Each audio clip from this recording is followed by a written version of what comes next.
đều đặn thì ra cái hoa kia chứ cuốn gió âm mai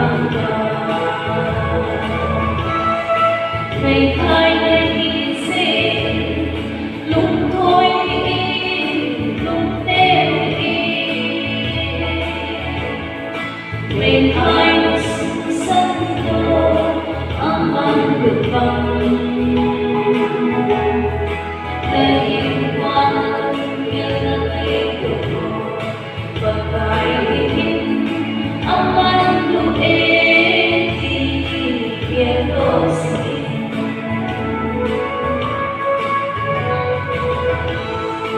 lúc lại gió ăn sống nhẹ dòng lại kêu hoa bóng ấm môn gì ta vẫn thiên thứ đô thì quên mang đẹp thế cô vẫn đi thế bước đi có cái đồ in lấy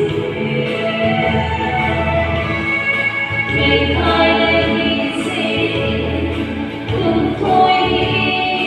lúc đêm Meithai nó sân đô âm ăn được vắng để yên quan nhân lấy được một và cái hình âm ăn lúc đêm thì kén đô xin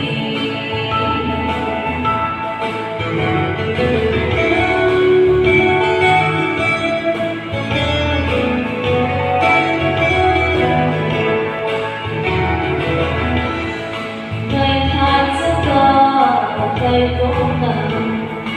để sẽ là hình ô lòng khi lúc